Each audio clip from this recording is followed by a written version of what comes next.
ഇപ്പോൾ ചേച്ചി പറഞ്ഞ പോലെ തന്നെ മനുഷ്യത്വരഹിതമാണെന്ന് എനിക്കറിയാം. ചേച്ചിൻ്റെ അടുത്ത് അത് ചോദിക്കുന്നതുകൊണ്ട് എനിക്കും ബുദ്ധിമുട്ടുണ്ട്. പക്ഷേ ഇത് ആളുകൾ അറിയണമെന്ന് എനിക്ക് പേഴ്സണലി ആഗ്രഹം ഉള്ളതുകൊണ്ട് ഞാനൊരു കാര്യം ചോദിക്കുകയാണ്. ഞാൻ ഈ ഒരു പോസ്റ്റർ, ഒരു തംബ്നെയിൽ കാണിക്കാം. ആ തംബ്നെയിൽ കണ്ടു കഴിഞ്ഞാൽ നമുക്ക് ഭയങ്കര ബുദ്ധിമുട്ട് തോന്നും. ഇതാണ് ആ തംബ്നെയിൽ വരുന്നത്. ഇതിനകത്ത് വരുന്നത് ചേച്ചിയുടെ പടവും വെച്ചിട്ടുണ്ട്, കിച്ചുവിൻ്റെ പടവും വെച്ചിട്ടുണ്ട്, പിന്നെ ആ വ്ളോഗറുടെ പടവും വെച്ചിട്ടുണ്ട്. എന്തോ ഒരു റൈറ്റപ്പ് ഇത് റൗണ്ട് ചെയ്ത് കാണിച്ചിട്ടുണ്ട്. കണ്ടന്റ് ഇതാണ്: ഗർഭമാക്കിയോ?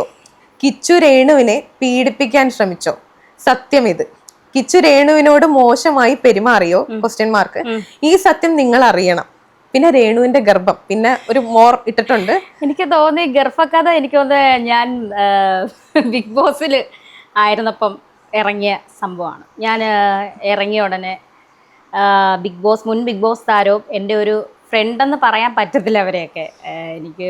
ഞാൻ ഫ്രണ്ടെന്ന് കരുതിയ ഒരാൾ എന്നെപ്പറ്റി ഇറക്കിയ ഒരു സംഭവമാണ്. ഞാൻ സുധിച്ചേട്ടൻ്റെ മരണത്തിന് ശേഷം, ഞാൻ വീണ്ടും അത് കുത്തിപ്പൊക്കുക എന്ന് കരുതരുത്, ഞാനത് സംസാരിക്കട്ടെ. സുധിച്ചേട്ടൻ്റെ മരണത്തിന് ശേഷം 1 മാസം കഴിഞ്ഞപ്പോൾ ഞാൻ പ്രഗ്നൻ്റായി, അബോർഷനാക്കി എന്ന് പറയുന്ന ഒരു സംഭവവുമായിട്ട് ബന്ധപ്പെട്ടാന്ന് തോന്നുന്നു ഈ വൃത്തികെട്ട ഈ വ്ളോഗർ ഇപ്പോൾ ഇങ്ങനെ ഒരു പ്രസ്താവന നടത്തി. ഇതിനെപ്പറ്റി ഞാൻ എന്ത് പറയാനാണ്? അതിന്റെ അടുത്ത് ചോദിച്ചിരിക്കുന്നത് കിച്ചു രേണുവിനെ ഗർഭമാക്കിയോ എന്നാണ്. ഇതിനൊക്കെ ഞാൻ എന്ത് മറുപടിയാണ് പറയേണ്ടത്? അത് ഇവന്റെ വീട്ടിലെ ഈ വ്ളോഗറിന്റെ വീട്ടിൽ നടക്കുന്ന സംഭവങ്ങളായിരിക്കും അവനവന്റെ വായിലൂടെ സംസാരിക്കുന്നതെന്ന് മാത്രമേ എനിക്ക് പറയാനുള്ളൂ. കാരണം വന്നിട്ടുണ്ടാവും കുറെ പോസിറ്റീവ് കമന്റ്സ്. ചേച്ചി അതും കൂടെ ആലോചിക്കണം. അതായത് ഇവരെ സപ്പോർട്ട് ചെയ്തിട്ടാണ്, എനിക്കറിയാൻ പാടില്ല ഇവർക്ക് റീച്ച് കൂട്ടാൻ വേണ്ടിയാണോ എന്ന് എനിക്കറിയില്ല. അവന്റെ വീട്ടിലെ കാര്യമായിരിക്കും അവൻ പറഞ്ഞത്. ഞാൻ എന്ത് പറയാനാണ് ഇതിനകത്ത് എന്താ എനിക്ക് എന്ത് മറുപടി പറയാൻ പറ്റും? എൻ്റെ വളർത്തുമകനാണ് രാഹുൽ ദാസ് എന്ന കിച്ചു. അതെല്ലാവർക്കും അറിയാവുന്ന കാര്യമാണ്.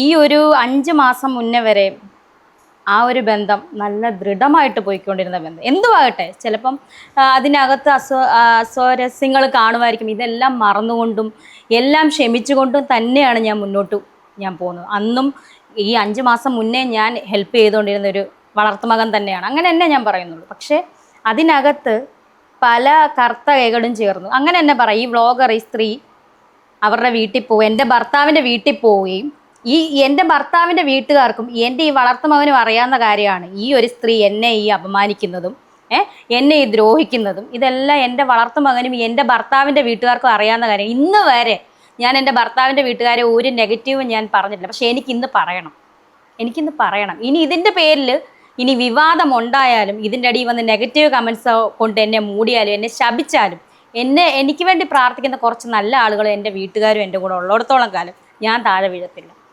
എനിക്ക് പറയണം, ഈ സ്ത്രീ അന്ന് ഈ വീട്ടിൽ വന്നപ്പം, അല്ലെങ്കിൽ എൻ്റെ ഭർത്താവിൻ്റെ വീട്ടിൽ വന്നപ്പം ഇവരെന്തുകൊണ്ട് അവരെ സൽക്കരിച്ച് അതിനകത്ത് കയറ്റി? എന്നിട്ട് വലിയ വായിൽ പോസ്റ്റ് ഇട്ടല്ലോ, കുരു പൊട്ടുന്നവർക്ക് പൊട്ടട്ടെ എന്ന്. കുരു പൊട്ടാനാ?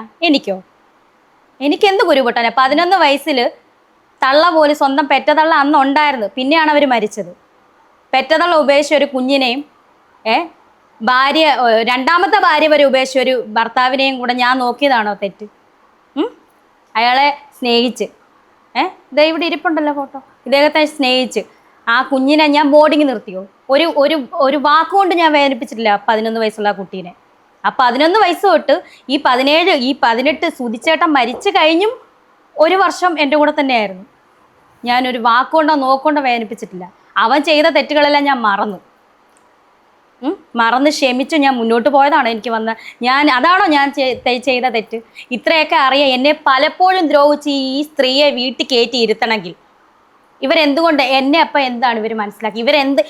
ഇവരൊന്ന് ചിന്തിക്കണം. എൻ്റെ ഭർത്താവിൻ്റെ വീട്ടുകാരൊന്ന് ചിന്തിക്കണം. ഞാൻ ആരെയും പേരെടുത്ത് പറയുന്നില്ല. എൻ്റെ ഭർത്താവിൻ്റെ വീട്ടുകാരൊന്ന് ചിന്തിക്കണമായിരുന്നു. എൻ്റെ മകൻ്റെ, അല്ലെങ്കിൽ ഞങ്ങളുടെ സുധിയുടെ ഭാര്യയാണ് അവൾ. ഒന്നും വേണ്ട, അവൻ്റെ കുഞ്ഞിൻ്റെ ഒരു അമ്മയും കൂടാണ്. ആ രാഹുൽദാസ് മാത്രമല്ല സുധിക്ക് മകൻ, ഋതുൽദാസും ഉണ്ട്. ചിന്തിക്കണമായിരുന്നു. ഒന്നും ആട്ടെ, അവർ കയറി വന്നെങ്കിൽ മാന്യമായിട്ട് പറഞ്ഞു വിടണമായിരുന്നു അവരെ. നിങ്ങൾ എൻ്റെ മരുമകളെ പറ്റി ആവശ്യമില്ലാത്ത പറയുന്നതാണ്, അല്ലെങ്കിൽ രേണുവിനെ പറ്റി നിങ്ങൾ എന്തിനാ വെറുതെ കുടുംബം കലക്കുന്നത്? ആ അമ്മയും മകനും ഇപ്പം മര്യാദയ്ക്ക് പോവല്ലേ ആ ബന്ധം? അന്ന് തൊട്ടാണോ ഈ പ്രശ്നങ്ങൾ ഉണ്ടായത്? എന്നെ വേണ്ടാത്തവരെ എനിക്കും വേണ്ട. ഞാൻ എന്തായാലും എൻ്റെ ഇളയ മകനോട് ഞാൻ പറയുന്നില്ല, നീ അവരെ വേണ്ട ഇവിടെ വേണ്ടെന്നൊന്നും ഞാൻ പറഞ്ഞിട്ടുമില്ല. ഇതുവരെയായിട്ട് ഞാൻ പറഞ്ഞിട്ടില്ല. അവനവൻ്റെ ഇഷ്ടം. അവൻ്റെ അപ്പൻ്റെ വീട്ടുകാർ അവന് വേണമെങ്കിൽ, അല്ലെങ്കിൽ അവർ ഇന്ന് വരെ തിരിഞ്ഞു നോക്കിയിട്ടില്ലല്ലോ, ഇപ്പോഴും തിരിഞ്ഞു നോക്കുന്നില്ലല്ലോ. ഞാൻ തന്നെയല്ലേ ആ കുഞ്ഞിനെ നോക്കുന്നത്. ഇതൊക്കെ ഞാൻ മറച്ചു വെച്ചെങ്കിൽ ഞാൻ നല്ല കുറേ പാവം കമൻസ് വരും. അയ്യോ അവള് പാവമായി. പാവം കൊണ്ടിട്ട് എനിക്ക് അരി മേടിക്കാൻ പറ്റുമോ? എനിക്ക് ആരെങ്കിലും കൊണ്ട് തരുന്നുണ്ടോ? തരാമെന്ന് പറഞ്ഞു ഒരുപാട് പേര്. ക്യാൻസർ ആയപ്പോൾ രേണുവിനെ സഹായിക്കും. ഞാൻ ആര് തന്നേനോ തരാത്തേനോ ഞാൻ ആരെയും കുറ്റപ്പെടുത്തുന്നത്. എനിക്ക് ആരെയും ഒന്നും വേണ്ട. ആരോടും ഞാൻ ചോദിക്കുന്നുമില്ല. എന്നിട്ട് നാളെ പറയാ ഇവളെ എഴുന്നേറ്റ് നിൽക്കുന്ന എൻ്റെ പൈസ കൊണ്ടാണ്, അവള് ക്യാൻസർ വന്ന്. ഇതൊന്നും കേൾക്കേണ്ട കാര്യമില്ലല്ലോ. ഇത്രയും തെറി കേട്ടിട്ട് ഞാൻ കുറച്ച് പൈസ ഉണ്ടാക്കിയോണ്ട് ഞാൻ ട്രീറ്റ്മെൻറ്റ് ചെയ്യുന്നു, അതും കള്ളത്തരമാണെന്ന് പറയുന്നു. അപ്പം ഈ സ്ത്രീ അന്ന് ആ വീട്ടിൽ വന്ന് കയറിയോണ്ടല്ലോ ഈ പ്രശ്നങ്ങൾ ഉണ്ടായത്. ഇവർക്ക് ഇത്ര അറിയത്തില്ലായിരുന്നു ആ സ്ത്രീ ഇന്ന പോലാണ്. ആരും വിവരമില്ലാത്ത ആൾക്കാരൊന്നും അല്ലായിരുന്നില്ല അവിടെ. ഈ ബാക്കിയുള്ളവരുടെ കാര്യത്തിൽ എന്തിനാണ് ഇത്ര വ്യഗ്രത, ഈ ഇടപെടാൻ? എനിക്കറിയില്ല. കുരു പൊട്ടുന്നവര് പൊട്ടട്ടെ എന്ന് ഇവരുടെ പോസ്റ്റാ. അതിന്റെ തലേന്നും കൂടെ എന്റെ വളർത്തുമകന് ഞാൻ പൈസ കൊടുത്തിട്ടിരിക്കുക. 500-200 രൂപ അല്ല ഞാൻ കൊടുത്തിട്ടുള്ളത്. 500 മനസ്സിലാക്കാൻ ശ്രമിക്കാൻ ഞാൻ പിന്നീടാണ് അറിയുന്നത്. ഈ പല വ്ളോഗേഴ്സിനെയും അല്ല. ഞാൻ ചോദിക്കട്ടെ, രാഹുൽ ദാസിന് എന്തും പറയാം, അത് കുഞ്ഞ്, അവനെന്ത് പറയാം? രേണു സുധിക്ക് ഒന്നും പറയാൻ പറ്റത്തില്ല. ഈ രേണു സുധിയുടെ വീട്ടുകാർ, രേണു സുധി നികൃഷ്ട ജീവികൾ, വൃത്തികെട്ട ആൾക്കാർ, അങ്ങനെയാ. രേണു സുധിക്ക് ഒന്നും മിണ്ടാൻ പറ്റത്തില്ല. അന്നേരം പാവം കുഞ്ഞ്. ഇതിൻ്റെ ഇടയിൽ വരുന്ന കമൻസ് കണ്ടോണം. ഇപ്പോഴേ ഞാൻ പറയാം എന്തൊക്കെയാ വരുന്നതെന്ന്. അവൾ അവനെ ഇട്ടുകൊടുത്തതല്ല, പല കാര്യങ്ങളും ഞാൻ മൗനം പാലിച്ചിരുന്നു. ഇനി അങ്ങനെ മൗനം പാലിക്കുന്നില്ല. മൗനം പാലിച്ചിട്ട് എനിക്ക് എന്തെങ്കിലും കിട്ടിയോ? ക്യാൻസർ വന്നിട്ട് എന്നെ തെറി പറയുന്നവർ തന്നെ തെറി പറഞ്ഞുകൊണ്ടിരിക്കുമല്ലേ. മൗനം പാലിച്ചിട്ട് എനിക്ക് എന്തെങ്കിലും കിട്ടിയോ? ചിത്ര, എനിക്കൊന്നും കിട്ടിയിട്ടില്ല. ആരും ഒന്നും കൊണ്ട് തരുന്നില്ല. എത്രയോ പേര് എനിക്ക് കൊണ്ട് ഞാനതൊക്കെ പിന്നീട് സംസാരിക്കാം. പറഞ്ഞു കഴിഞ്ഞാൽ ഇമോഷണലാവും ഞാൻ. ഋതപ്പന് 6 വയസ്സേ ഉള്ളൂ. അവൻ എന്തറിയാനാ? അവനൊന്നും അറിയത്തില്ല. പല കാര്യങ്ങളും ഞാൻ ആലോചിച്ച് ദൈവമേ, ഇന്നലെയും കൂടെ ഞാൻ ഈ കുഞ്ഞിനെ വിളിച്ച്, അല്ലെങ്കിൽ ഇവന് ഞാൻ സഹായമല്ല, എൻ്റെ കടമ ഞാൻ ചെയ്തതല്ലേ, എന്നിട്ട് ഇവൻ എന്താ ഇങ്ങനെ ഇത്രയും അറിയത്തില്ലേ ഈ സ്ത്രീയുമായിട്ട്, ഈ സ്ത്രീ എന്നെ ഇങ്ങനെ ദ്രോഹിക്കുന്നതാണ്. ഒരുമിച്ചിരുന്ന് ഫോട്ടോ എടുത്തല്ലോ ദൈവമേ. എനിക്ക് എന്തുമാത്രം വിഷമം. ഞാനത് ആരെയും കാണിച്ചിട്ടില്ല സോഷ്യൽ മീഡിയയിൽ, ആരോടും പറഞ്ഞില്ല എനിക്ക് വിഷമമുണ്ടെന്ന്. ഞാൻ ചുമ്മാ അഭിനയിച്ച് കാണിച്ച് റീൽ ചെയ്ത് സന്തോഷം. പക്ഷെ ഞാൻ 11 വയസ്സ് തൊട്ട് ഞാൻ നോക്കിയതാ. ഞാൻ ചോദിക്കട്ടെ, ഇന്ന് പൊക്കി പിടിക്കുന്നവരുണ്ടല്ലോ, ഈ 11 വയസ്സ് തൊട്ട് 18 വയസ്സ് വരെ എന്താണെന്നാ അമ്മ ഞാൻ ഉപദ്രവിച്ചെന്ന് പറഞ്ഞു ഇവൻ എന്താണ് അവിടെ പോയി നിൽക്കായിരുന്നത്? ഇന്ന് 22 വയസ്സുള്ള യുവാവാണവൻ. ഇന്ന് പൈസ ഉണ്ട് ആവശ്യത്തിന്. അന്നൊന്നും ഇല്ലായിരുന്നപ്പോൾ ഞാനുണ്ടായിരുന്നു, ഞാൻ മാത്രമേ ഉള്ളായിരുന്നു അന്ന്. എന്താണ് മനസ്സിലായി? എനിക്ക് വിഷമമുണ്ട്, ദണ്ണമുണ്ട്. അതുകൊണ്ടാണ് ഞാൻ ഇതൊക്കെ പറയുന്നത്.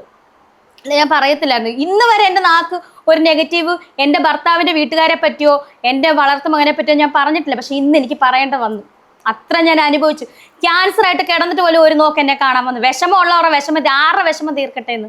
ആരുടെ വിഷമോ രാഹുൽ ഇന്ന് വരെ വിളിച്ചു. ഞാൻ ബ്ലോക്ക് ആക്കിയിട്ടേക്കുക. എന്തിനാണ് ഇനി ഇതിൻ്റെ ഇടയിൽ കമന്റ് വരട്ടെ? എന്നെ വേണ്ടാത്തവരെ എനിക്കും വേണ്ട. അതിന്റെ പേര് എന്നെ തൂക്കിക്കൊല്ലുവാണെങ്കിൽ കൊല്ലട്ടെ എന്നേ കോടതി. തൂക്കിക്കൊല്ലട്ടെ. ഇങ്ങനെ ഒരു ജീവിതത്തിനെക്കാളും നല്ലത് അത് തന്നെയാ. നിങ്ങൾ തമ്മിൽ തുറന്ന് സംസാരിക്കാനായിട്ടുള്ള എന്തിനാ മോളെ തുറന്ന് സംസാരിക്കുക? 11 വയസ്സ് തൊട്ട് 18 വയസ്സ് വരെ എല്ലാ കാര്യങ്ങളും അറിയാവുന്നതല്ലേ. കുഞ്ഞു കൊച്ചൊന്നും അല്ലായിരുന്നല്ലോ ഒരു 17-18 വയസ്സിലൊക്കെ. ഞാൻ അനുഭവിച്ചതും അവൻ്റെ അച്ഛനും അമ്മയും ആയിട്ടുള്ള ഞാൻ അനുഭവിക്കുന്നതും കാര്യം സാമ്പത്തിക ബുദ്ധിമുട്ടുകൾ വന്ന് അന്ന് ഒരു പട്ടിണി കിട്ടട്ടില്ല ഇവനെ. ഞാൻ പട്ടിണി കിടന്നിട്ടുണ്ട്, സുധി ഞാനും പട്ടിണി കിടന്നിട്ടുണ്ട്. പക്ഷേ ഈ കുഞ്ഞിനെ ഞങ്ങൾ പട്ടിണി കിട്ടട്ടില്ല പിള്ളേരെ.